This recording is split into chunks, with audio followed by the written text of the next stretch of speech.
On this first episode of Season 7, we're kicking off a new year, and with that comes, of course, the idea of New Year's resolutions that so many people make around the world, goals that we have for ourselves.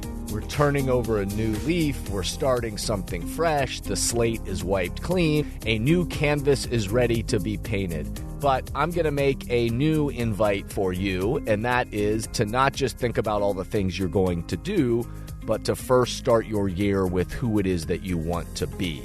So on today's podcast, we're going to kick off the year by talking about our being driving our doing, and not the other way around.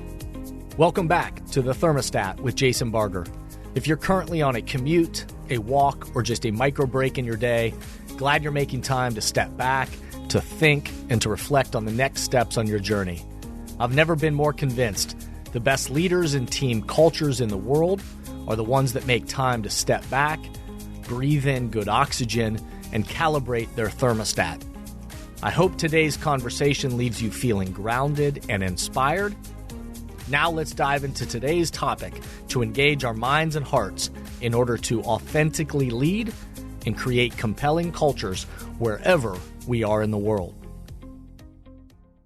Hey everybody, it's Jason, and welcome back to the Thermostat Podcast, wherever you are and however you are coming to the podcast today. Welcome back. We're so glad that you are here.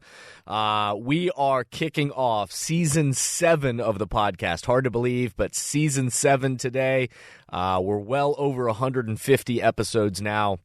And hard to believe that we're launching into another season of the podcast. So again, wherever you are and however you're coming to the podcast today, so glad you are here. Welcome back. This, my commitment to you in this season ahead of us, again, will be to just create a time and space for you to step back, for you to think. Hopefully, if this is a part of your weekly routine, you know, your monthly ethic, whatever that may be for you, I hope this allows you time to step back, to think, and to be filled with some good mojo for your own life, your own leadership, the culture you are creating with the people around you. So glad you're here. So if you are new to the podcast, then welcome. So glad you're here. This continues to grow and spread all over the place, so welcome in, and I hope you will go back and check out some past episodes. I think you will see there's so much great stuff that has been a part of the first 6 seasons, and if you are one of the OGs that have been with us from the very beginning, welcome back. So glad this continues to add value to your life, to your, your routines, whatever that may be for you. So before we dive into today's podcast to kick off Season 7, if you will do me the quick favor, again, I hate that I have to say this at the beginning of every episode, but I keep being told you just have to keep saying it.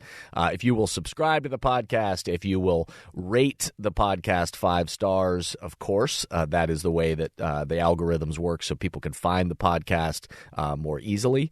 If you'll leave a positive review on whatever platform you're listening to, if you'll share it, with your colleagues, all of those ways help this podcast and these messages reach further. And so thank you to everybody that continues to do that and support the podcast. Again, thank you. So on this first episode of Season 7, we're kicking off a new year, and with that comes, of course, the idea of New Year's resolutions that so many people make around the world, goals that we have for ourselves. We're turning over a new leaf, we're starting something fresh, the slate is wiped clean, however you want to say all that. A new canvas is ready to be painted.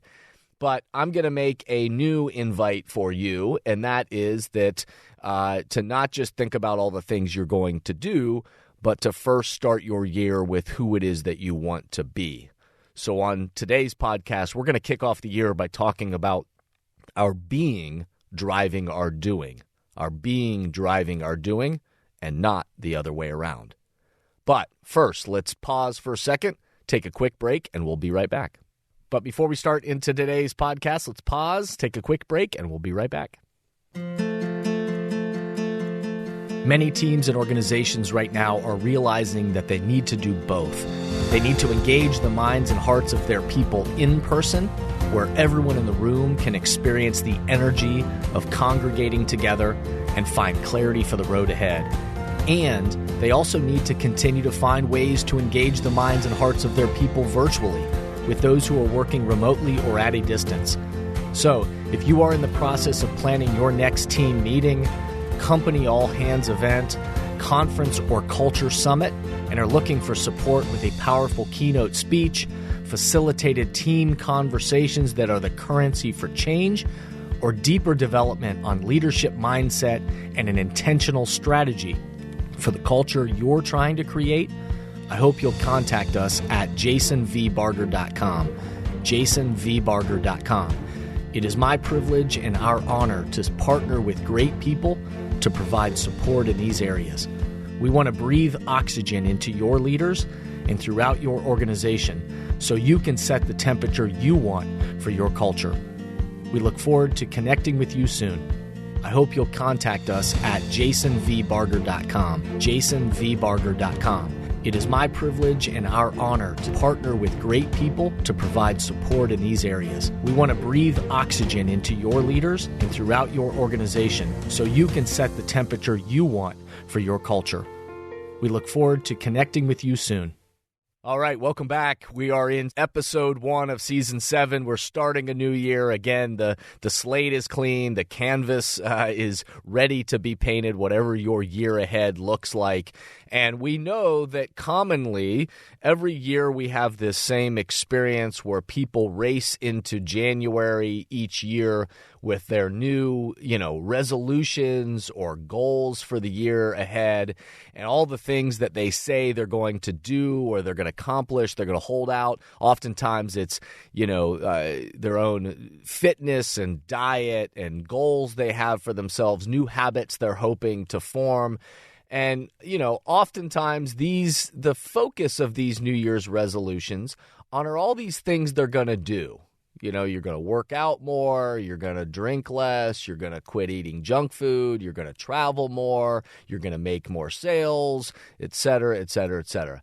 The list of goals for ourselves is what continues to kind of pile up with each New Year's resolutions. And it's all about the things that we're going to do in the year ahead or the things we're going to hold out in front of us that are goals that we're going to do. Yet, it's so interesting that the analytics on these goals, the research that comes from these people that set New Year's resolutions and the tradition of New Year's resolutions tells us, paints a picture that isn't all that promising, actually. Those neighborhood gyms and workout classes that are packed on January 5th are often barren by February 5th. So just a few weeks later, all of these workout classes and these diets that people have committed to or all of these things that people, say they're going to do, the data and the analytics and the research tells us that really just within a few weeks that most people have abandoned their New Year's resolutions. Research says that 70 to 80% of New Year's resolutions have been quit within 3 to 4 weeks. We're fired up, to begin the year and have the best of intentions of all these things that we say we're going to do. But then why don't they last? What is it about why they don't last? And why can't they make it, at least past 3 to 4 weeks, Mark? Maybe, even why can't we get to April at least is part of the question as you look at the research and you step back and you think about it. Well, my theory with this, and again, if you've been a listener to the podcast, then this might be a reminder to you from years past, because this is the way that I have, this has been part of my tradition to start each year, is to step back and not focus first on all the things I say I'm going to do, but really to focus on who it is that I want to be. How do I describe and articulate the person that I'm hoping to be in the year ahead? And that may not seem like a big difference to you, but there's a nuance to that I think is quite interesting. So my theory on why these New Year's resolutions don't last is that it has to do with our focus. Where New Year's resolutions or goals are being born out of is this focus purely on the things we're going to do. So the subtle but certainly important mindset shift is from doing to being. Have the focus not be on the doing, but have the focus really grow out of the being. The ones that fail more easily are so rooted in all the things that we're going to do, all the things we say we're going to do. We're going to work out more, we're going to eat less, we're going to sell more, et cetera, et cetera, et cetera. The focus is on a task, and when it is as shallow as just a task, we lose interest in it more quickly. It just becomes another something we have to do. It's lingering over us. It's something we think we ought to do rather than something we are compelled to be. It just becomes a checklist. And what the research and data and I think our own experience tells us is eventually, if all it is a checklist, all it is a to-do list, that all it is are these things that we think we ought to do, eventually that isn't compelling enough. And so we lose interest, and what the research will show us is about 3 to 4 weeks in is the magic time when we start to lose. And that's right at the point where it's also before we form a new habit. You know, they say that it takes, 20 to 30 days of repetition to form a new habit. Well, if we're quitting right at that 3 to 4 week period, it seems like we're quitting right before it would kick in to become a habit for us. So my theory is that the focus is in the wrong place. We're so focused on doing that it's shallow, and we need to really step back. And something that's been helpful for me is not to focus on the doing, but to focus on the being. In my opinion, the most successful humans, leaders, spouses, entrepreneurs, parents, teams, organizations, fill in the blank, are the ones that are rooted in their being before their doing. Their being, who they are compelled to be, drives what they then end up doing. It's not the other way around. Their doing doesn't drive their being drives their doing. It may seem like a subtle and somewhat meaningless distinction to you, but the focus is the secret sauce. It is the nuanced focus of this that matters. For example, when someone has a deeper rooted conviction of being healthier in the new year, the doing is secondary, but then the doing becomes the action plan for the new year. The doing is secondary. The doing becomes that action plan, and the goal is really the thing that is more compelling. From the be, they decide to, if they want to be healthier, then part of that compelling being, then the workout piece is just a piece of it. It might be their workout schedule. It may be a piece of their diet. It may be a healthier mindset. It may be a pace of life that they're thinking about. Their being drives their doing, and it's deeper than just a checklist. For me, you may be wondering this, what's an example, or Jason, what are you thinking about? Well, as I reflect, and I certainly have more reflecting to do because I like to let this marinate over a few weeks. And as I'm recording this, I'm really in the process of thinking about this and letting all this marinate a little bit more. But for me this year, that I know there are a few things that I want to be focused on as I enter into the new year. I know that I want to my focus is on being healthier. And again, I say that in a that may sound like, oh, well, everybody says that. But for me, I'm want to bring even more focus to my health this year. That I'm thinking about, my sleep patterns.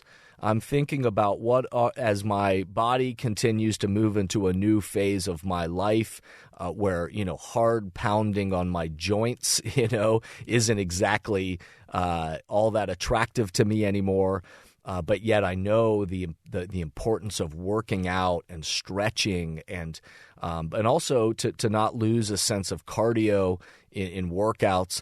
I'm continuing to step back and think about what does health look like in the year ahead for me. But I have this desire that I want to feel and be healthier. Not that I haven't been healthy in the past, but just a little bit more focus to that. And it connects to then sleep patterns and, what are the workouts that probably are most beneficial to me at this stage in life, to be thinking about then, diet and also, mental health has been such a big piece of conversations that I've had with so many leaders and teams and organizations over the last year. So really thinking about my pace, how I design my days, my weeks, my year, so that I'm building in time for mental breaks and an opportunity for me. If you've been a listener of this, you know that my ethic and my practice of certainly mental and study leave and sabbaticals and those kind of things to help fuel me from a content perspective, but also time to just recover, time to just play and laugh and find joy in other things outside of work and outside of family. So the encompassing in this is this. I want to feel healthier in that way. I also know that I want to be connected. And I certainly know that I have so many great partnerships within teams and organizations, and I feel so connected with the partnerships and ultimately the goals that we are trying to accomplish, with developing peoples and culture and in their organizations, and I'm committed to those, and I feel so connected to those. But outside of those connections is maybe people that I've fallen a little bit out of touch with from my past, of just who are those authentic connections that I want to be more connected to and find time and space to allow myself to connect. I want to continue to have a sense of gratitude. I want to be someone that is grateful, and so a practice that I've started over the last couple of years that I want to continue is every morning or every day, pausing even just for a couple minutes with a little tradition that I have, or a ritual that I have of really just giving thanks of gratitude and naming people by name and naming all the things that I have to be grateful for in my life, and just really breathing in that oxygen of gratitude.